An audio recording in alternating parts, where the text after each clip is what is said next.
Even as we rise, our continent still grapples with emerging challenges and vulnerabilities, including identity conflicts and wars, hunger, poverty, violent extremism, adverse climate change, acute unemployment among our youth, transboundary pandemics and infectious diseases such as mpox and other threats to human security and dignity.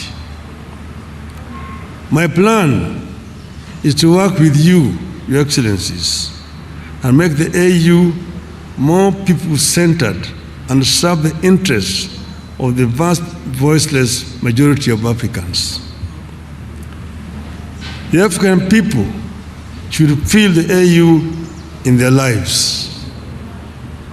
Excellencies, if elected chairman, I propose to utilize the transition period to critically analyze the existing proposals for reforms and building capacity of the AU Commission. The ultimate aim is to follow up on the implementation of the reports so far formulated. Certainly, the story of Africa is not all gloom and doom. Thanks to the work Your Excellencies are doing, Africa has been on an upward and positive trajectory in recent years. In February, the African Development Bank reported that Africa will account for 11 of the world's 20 fastest growing economies this year. The continent is set to remain the second fastest growing region after Asia. I deeply appreciate your efforts in restoring hope on the continent, and it is my wish to have a chance to complement your efforts as AU chairperson. Excellencies, throughout my leadership and service to the public, I have noted the significance of defining strategic goals and appreciating the influence of political dynamics on the outcomes of these goals. So decision-making must be backed by a balance between policy and geopolitics. I plan to work with you, Your Excellencies, to integrate this continent. You're one people who unfortunately are trying too hard to separate from each other. I have traveled the length and breadth of this beautiful continent, and I have seen the faces of Africa's future. I was involved in peace negotiations in Burundi with Marimo Nyerere. I was involved as the mediator of the AU with the conflict in Côte d'Ivoire. I was involved in Mozambique. So I understand the continent. And I see the faces of our children, full of hope and energy, and unbound by the borders of yesterday. I dream of an Africa where those borders and colonial languages no longer divide us. We don't want to see Africans to be divided as Anglophones, Francophones, Lusophones. I want them to be Africaphones.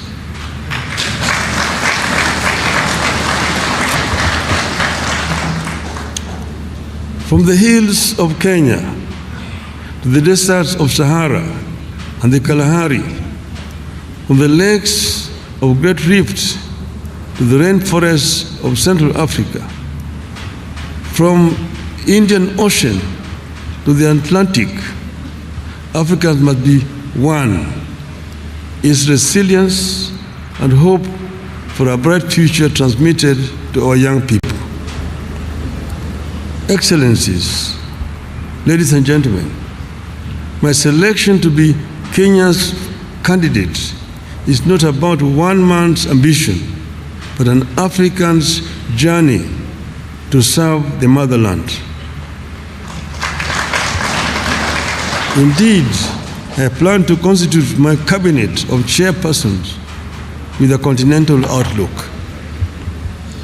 I'm grateful that friends and eminent persons across Africa have volunteered to engage in my campaigns from the West, North, South, Central, and of course, Eastern Africa.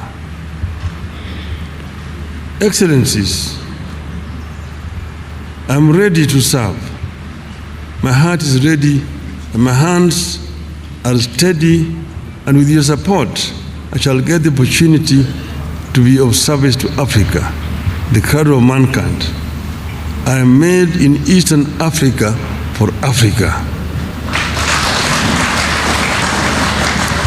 I have said that I'm an Afro-optimist as opposed to Afro-pessimists.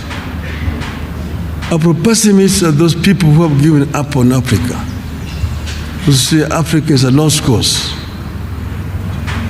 a wasted continent. But Afro-optimists are those people who believe in African development, that Africa can be developed with the efforts of the African people. This is what I believe in.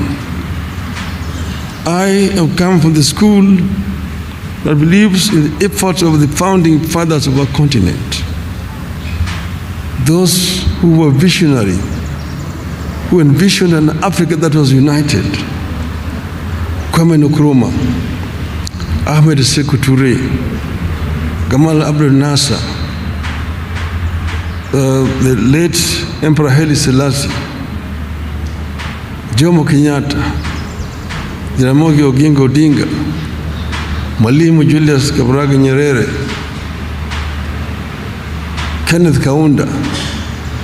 Those were some of the founding fathers of our continent, who believed that Africa will only develop if it is united. Nkrumah said that Africa must unite or perish. That is the school in which I'm coming. To be able to realize the dreams of the founding fathers, first we need peace on the continent. In 2013, they talked of silencing the guns. But in 2024, the guns are not silent on the continent. We will work to ensure that guns are silent so that we can be able to have a peaceful development. Secondly, Africa is a victim of climate change. Africa today suffers from twin disasters: droughts and floods on the continent. Yet Africa has emitted very little of the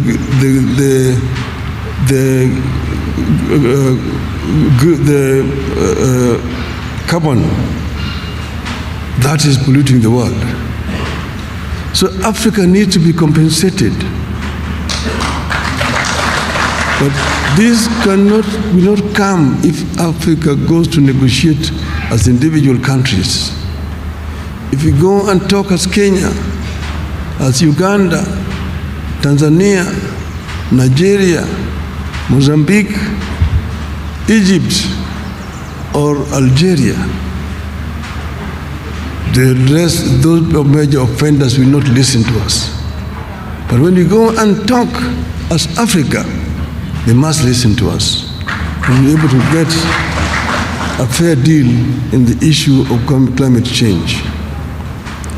We also need to green Africa. But Africa is also home to the second largest carbon sink in the world, the Congo forest. But how do we continue to green Africa, to arrest the desertification, southern advance of Sahara Desert? These are issues, they are challenges which we are equal to. We can be able to deal with these issues effectively if you have got an effective organization in Addis Ababa. African youth today drown in the Mediterranean, trying to get to greener pastures in Europe. It's a shame. We must arrest this trend and ensure that we create a conducive environment within the continent here. And this youth do not have to flee to go to Europe. And this will only happen if Africa works together as a united continent. We know that Africa is one of the richest continents on planet Earth. It is a paradox. The richest continent is also the poorest in terms of living conditions of its people. This we must put to rest. We should not continue to blame those other people who have exploited the continent. We have the ability to reverse this trend and get Africa moving forward again. Therefore, we need to be able to ensure that Africa uses the resources that it has effectively. We need also to ensure that Africa also trades with itself. Africa is wasting a lot of time searching for markets where they put very unequal terms to goods coming from Africa. The inter-African trade today stands at only 15%. Inter-European trade stands at 70%. Inter-Asian trade stands at 60%. Even inter-South American trade stands at 35%. We need to ensure that Africa trades more with itself. We need to address the constraining factors. One, the non-tariff barriers which have been imposed by other African countries against goods from neighboring countries. More importantly, we need to address the issue of infrastructure development in the continent that will make it easier for African countries to trade with each other. I have been the High Representative of African Union on the issue of infrastructure. So I know the major challenges that Africa faces in the issue of infrastructure. The trans-African highways, the Cape to Cairo, the Tunis to Cape, the Dakar through Khartoum to Djibouti, the Dakar, Lagos to Mombasa, the Beira to Lobito and Walvis Bay, the high-speed railway networks in the continent, those are issues that require to be dealt with. The LAPSET, the Lamu Port, South Sudan, Ethiopia, that will continue through Bangui and go all the way to the Cameroon port of Kribi, creating a land bridge that links the Atlantic Ocean and Indian Ocean and opening up the interior landlocked countries within the continent. These are some of the issues that can be dealt with and will deal with. Then connecting Africa through high-speed fiber optic network. And then to facilitate faster communication. Then the issues of air transport. Air transport is a major challenge in the continent. We were talking about open skies to make air transport easier. Today, traveling across the continent is too expensive. You have to get permits to fly over countries, delaying movements, and make it too expensive. Flying over Europe is much easier than flying over Africa. We need to have a continental air control system within the continent so that people can travel from east to west, north to south without a problem. The other one is the issues of visas. My friend Aliko Dangote says that for him to travel across the continent, he needs 35 visas. His French competitor does not need a visa to travel with a French passport in Africa. What a shame. In Europe, you only need a Schengen visa, and you can travel across the entire Europe without a problem. We will also ensure that we reach a stage where we can issue an AU visa and enable people to travel across the continent without much of a problem. I therefore want to conclude by saying that I am ready for Africa. And I believe in the story of the African lion. The lion is an African animal. Is a king of the jungle. The Cameroonian national soccer team is called the Indomitable Lions. The soccer team of Senegal is called the Lions of Teranga. The soccer team of Morocco is called the Atlas Lions. Here in Eastern Africa, we call it the Simba. The king of the jungle.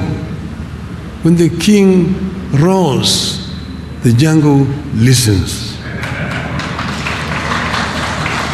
So our story of the African lion. The African lion is giving a message to the Asian tiger. Tiger is the Asian animal.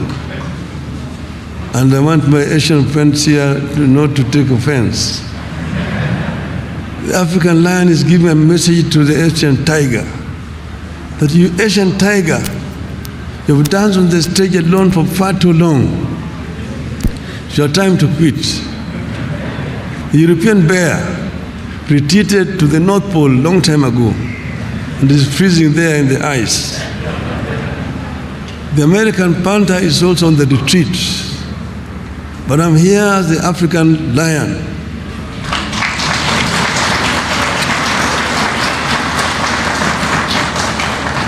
I've been asleep in the jungles of the Congo, but now I'm awake and I'm sitting on African gold, African oil, African diamonds, African iron and copper ores. I'm sitting on African bauxite. I'm sitting on African lithium and coltan and uranium. And I have the ability to transform all these materials that I have into wealth for the benefit of my people and claim the 21st century as an African century. End of the message from African Lion. Thank you very much, ladies and gentlemen.